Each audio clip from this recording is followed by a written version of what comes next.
Hello everyone and welcome back to Journey with the Kellers. My name is Amanda Keller and today I am back in the Keller kitchen and we are going to be starting another new cookbook. I didn't just say that. I don't have another new one. No.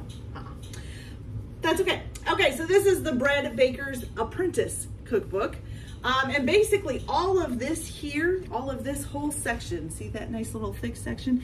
That's all like instructions on the best ways to cook bread, how to do different things to your oven to get the different kinds of bread. There's different cooking methods, different rolling methods, different ways to get them ready to put in a pan, all kinds of stuff. So if you really want to know a lot about bread, this gives you a lot of information.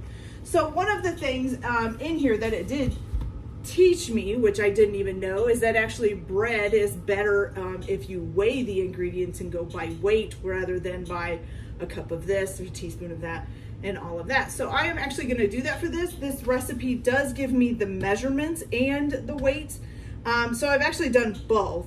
And we're just going to kind of, so you guys will get to see both of them. So, you know, if you don't have a scale, you can go by the measurements. But if you are going to like double this recipe or anything like that, it's better to go by the weights. That way you get it correct. Okay. All right. So today we're going to be making a bread called Anadama. It's actually a bread from Providence. And it's basically got a funny story of that there was a man who was angry with his wife because she had left him, and all she left behind was some cornmeal mush and some molasses, and so he mixed that together with flour and yeast and mumbled under his breath, Anadama her. So now you got Anadama bread. Sounds like a cute story. I love stories like that when it comes to food. Okay, so this basically today is we're just gonna make the starter, which they call it in this, it's a soaker is what it's called. And so this is just the easy part. I do have my scale sitting here so that we can weigh everything, and we'll turn that on. And so basically what you're going to do, it says for day one, let's see, you're going to add the cornmeal and water in a small bowl. So for the cornmeal, it prefers polenta, which is basically like a coarser cornmeal than what you would buy, you know, in the regular cornmeal box. And it says either 170 grams of cornmeal or 6 ounces. So I put it in 1 cup. This is probably too much. So we're gonna see if we can get it to 170 grams here.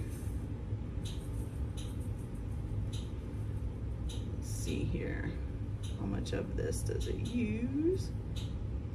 77 grams, 112. What was it?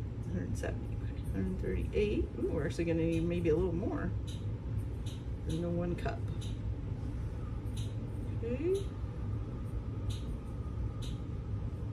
Just a tad more. Okay, so we're at 164 grams right now. Oops, just a little too much.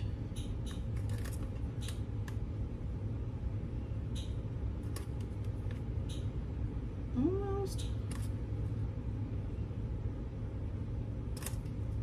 There we go, 170 grams right there. So it's about a cup, maybe just a little bit more. Okay, and it says basically for the measurement for them, it's 6 ounces, okay? So now we have 100, or 1 cup is what it says. So probably if I had filled my 1 cup up so it was level, it might have actually made it. So we got 170 grams of that, okay? We're gonna put this back on. Okay, and then you're going to need 1 cup of water at room temperature. It's either 1 cup, 8 ounces, or 227 grams. So we're gonna go ahead and weigh this. And actually I have this on grams. I could put it on ounces, but we'll leave it on grams. So 227 grams. Ooh, that's a little bit more. It's 135, so let's put just a little bit back.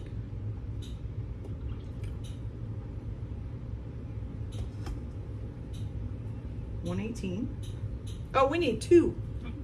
I'm thinking 100 and it's 200. Okay, so there's just that much left. See that? Just that much left, and we're at 218. So let's see. 223, 25, 227. So there's just a smidge left in the bottom of there. Okay. So 227 grams of that, and you're going to dump that on top of your cornmeal.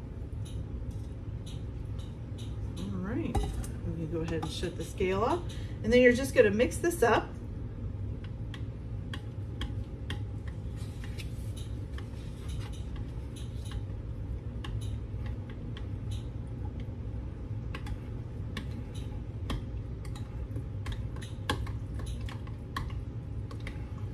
All right, and then once you get it mixed up, you're going to wrap it in plastic wrap, and you're gonna let it sit overnight at room temperature, okay?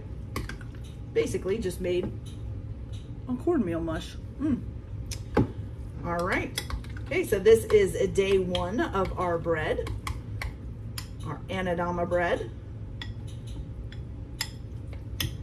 All right, so I'll get this covered in plastic wrap and then just let it sit here, and we'll start again tomorrow. So I'll see you in a little bit.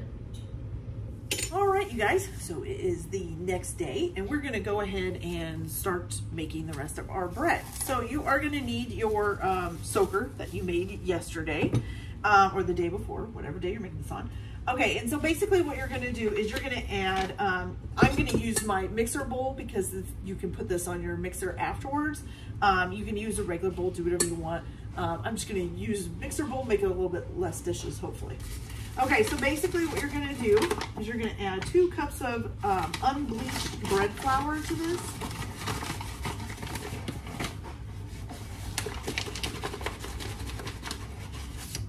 One, and 2. Okay, then you're gonna add 2, let me make sure it's the right, 2 teaspoons of fast-acting yeast. Let's see, how do you open this here? Go.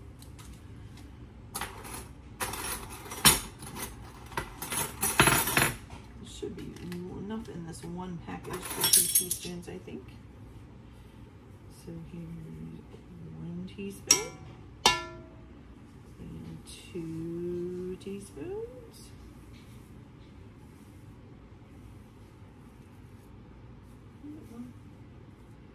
Okay.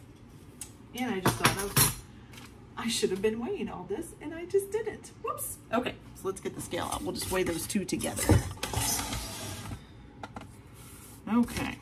Because I forgot we were weighing yesterday, so we need to make sure we're weighing today. If you're not weighing, then you would need the 2 cups of flour and the 2 teaspoons of fast-acting yeast,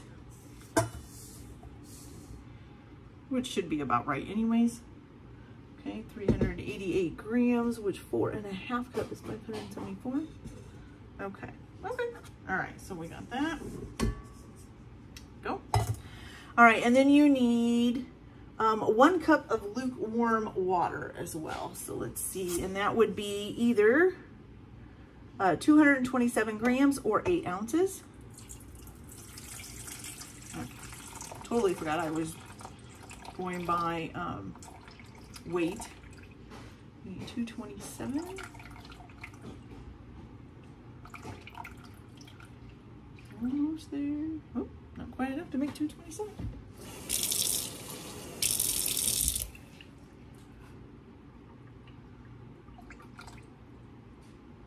Okay, perfect, right there. Gonna add that in, and then you're also gonna add your soaker in.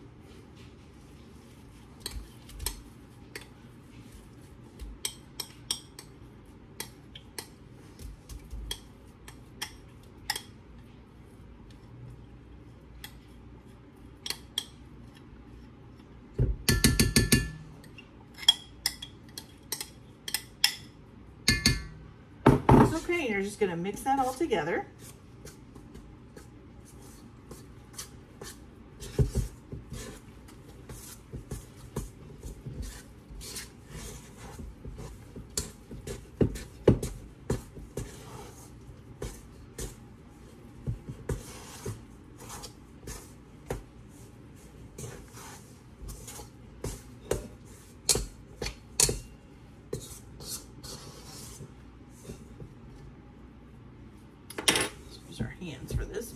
easier. Okay, and then once you get this all mixed together, you're gonna cover it in plastic wrap or with a clean towel. And you're gonna let it sit for about an hour or until the soaker starts to bubble a little bit is what it says. Let me check to make sure. Yeah, until it begins to bubble. So once we get this all mixed up, and then we'll let it sit, and then we'll be back with the next steps, okay? So we'll be back in a little bit. All right, you guys, so our nice little, I don't know what you call this, first part of the dough is ready. We're getting little bubbles in the top of the soaker here. Okay, so next part, just in case I didn't tell you in the last video, because I can't remember, or in the last part of the video. So you're gonna need 4.5 cups of flour, of unbleached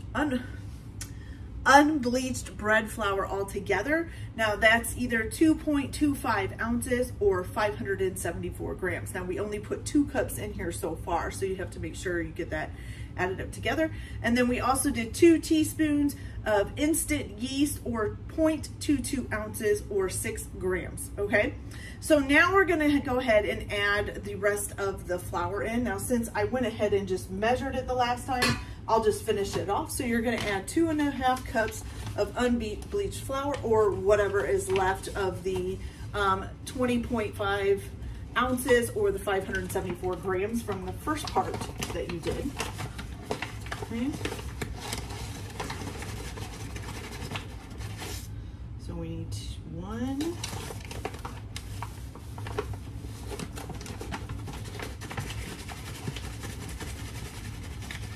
and 2, and then the little half cup, correct? Yes. And half cup.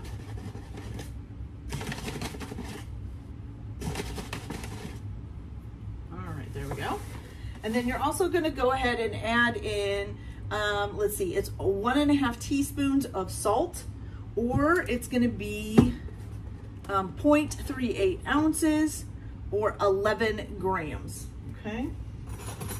So we will just start with the 1 teaspoon, put it in our scale. Whoops, gotta turn the scale back on. Make sure it goes to 0. There we go.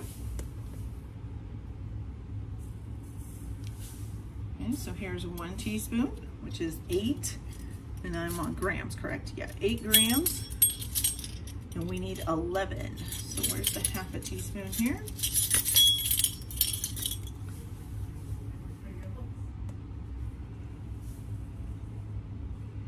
There's 9. I didn't put a full half a teaspoon in, just so you know. 10 and 11 right there. Okay. So 11 grams of salt. Then you're gonna need, let's see, 6 tablespoons of molasses or 4 ounces or 113 grams. Now, there is a little note in here about molasses. The kind that they say that everybody likes for this is the Brer Rabbit mild flavored molasses. I have Golden Barrel. This is unsulfured supreme baking molasses. It does say that the difference in the molasses, some are darker and some are harsher, and so it can change the taste of your bread. So just be aware of that. It can also change how much flour you're gonna use, so that it may, depending on what the molasses are, you may need to add a little bit more flour so it's not such a sticky dough, okay? So we'll start with trying the 6 tablespoons, but we need 113 grams. So here is 1 tablespoon. That is 23. 2. It's going to be 50. 3. That is 77. 4. Okay, we're getting close. That's 102. So let's do about half of a 5. 12, oh, right there, 113. So it actually only took 5 tablespoons. Okay, fantastic. All right, so let's put that in. I think I'm gonna need a spatula to get this back out. Let's go get a spatula here.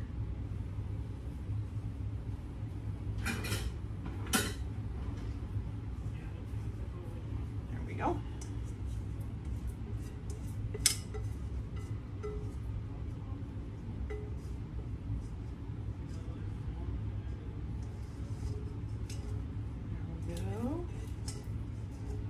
Perfect. Okay. And then last but not least is going to be some vegetable oil. Oh. So you're going to need 2 tablespoons of vegetable oil, or 1 ounce, or 28 grams. I'm just going to point this in. Okay, so because of the molasses already be on there, I'm at 4 grams. So we're going to go ahead and say that we need, it needs to read 32 then, in order to be correct. It shouldn't take much.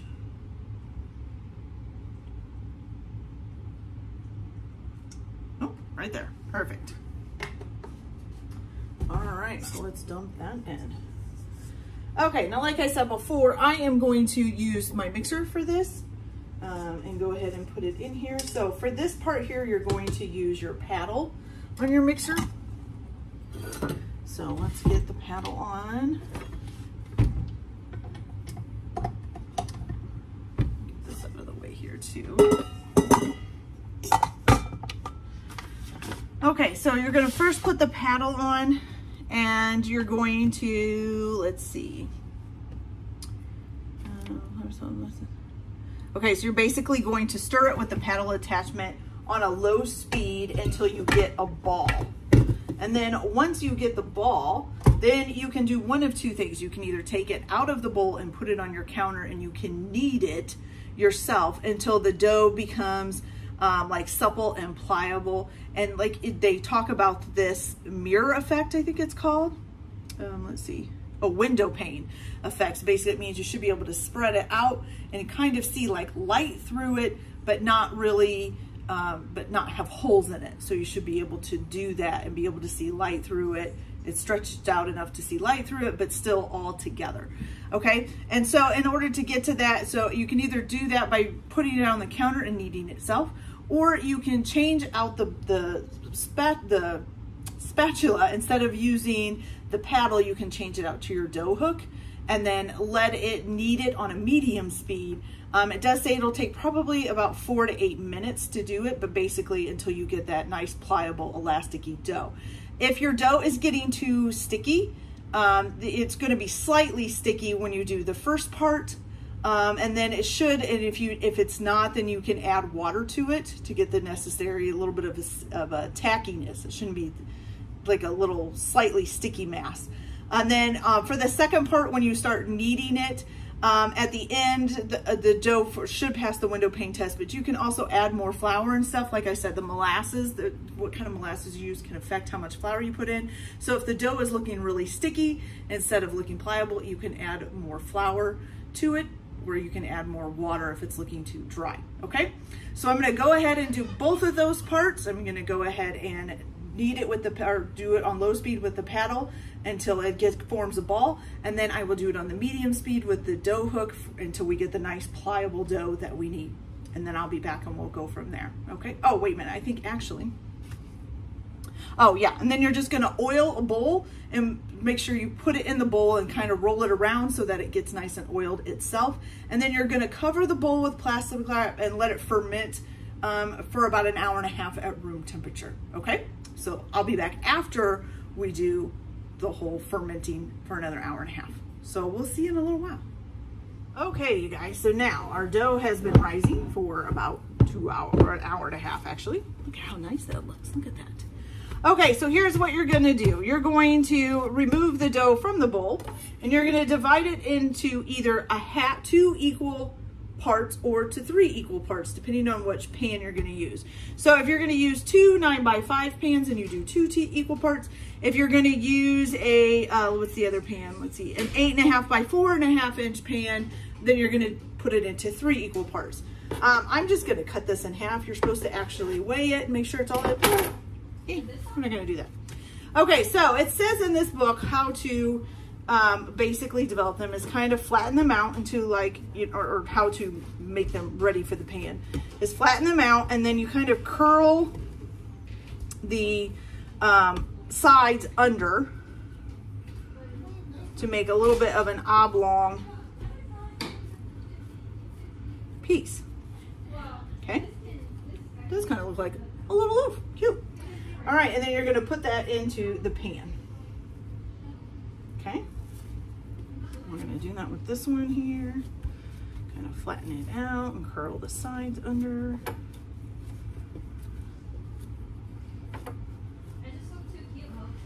And again, nice cute little loaf.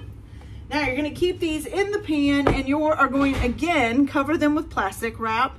Okay, so you can do two different things. You can proof these for an hour to an hour and a half.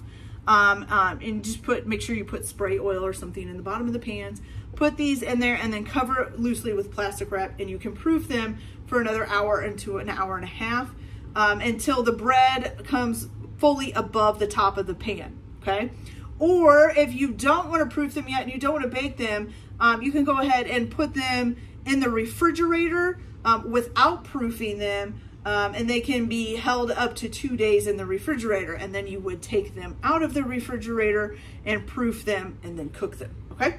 So we're gonna go ahead and cover these up in plastic wrap and let them sit for about an hour and a half, hour to an hour and a half, and then we'll come back and we'll toss them in the oven and let's see how they come out. So far, they look great. Woo. All right, we'll be back in a little bit. All right, you guys, so our bread is nice and ready for the oven. So it's right over the top of the pans. So what you're gonna do is basically put them on a sheet pan, take the plastic wrap off, of course, and then it says to preheat your oven to 350 degrees. You're gonna spray them, which let me make sure this is on spray. If I can even get it, yep, it is. You're gonna spray the tops of them with a little bit of water. And then it says to just put a little cornmeal on top. Let's do that here real quick. A little bit of cornmeal there, and a little bit of cornmeal here. There we go. All right, and then you're gonna stick these in the oven at 350 degrees. You're gonna put them in for 20 minutes. And you need to have the rack in the middle, and then you're going to rotate them 180 degrees and cook them for another 20 to 30 minutes until the loaves are golden brown all the way around, including the sides and the bottom. And or you can check to see if it registers 185 degrees in the center of the loaf. It should make a hollow sound when you thump on the bottom of it, so that's how you know when it's done. And then you're going to remove them immediately from the pans and let cool on a rack for at least 1 hour before slicing or serving, okay? Now in this book, it also talked about serving it. I know a lot of people like warm bread fresh out of the oven, which I'm one of those, but it does say that the actual loaves don't come into full flavor until they're actually cooled off. So I guess it's supposed to be more flavorful if you wait until the loaves are completely cool. Okay. So I'm gonna go ahead and put these in the oven and get them cooking, and then we'll try them out here as soon as we get them cooled off enough to try them. So we'll see you in a little bit. All right, you guys, so our Anadama bread is done. It looks beautiful. Look at that. It looks gorgeous. I love it. All right, and this is a little piece from the inside. It's very soft. Looks great. Okay, so let's give it a try.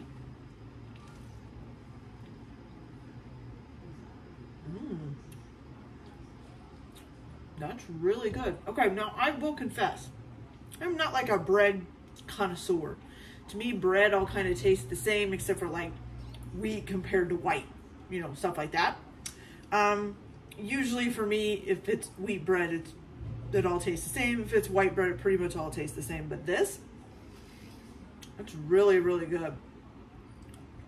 And I'm one of the ones that usually likes it fresh and warm out of the oven, but they're right. It really is quite flavorful once it's cooled off. All right. So Anadama bread from the Bread Makers Apprentice book. Fantastic. All right, you guys, so that's it for today. Hope you like this video. Like and subscribe if you like, or if you don't want to, don't. It's fine. Hope you all have a good day. Happy cooking, and we'll see you next time. Bye.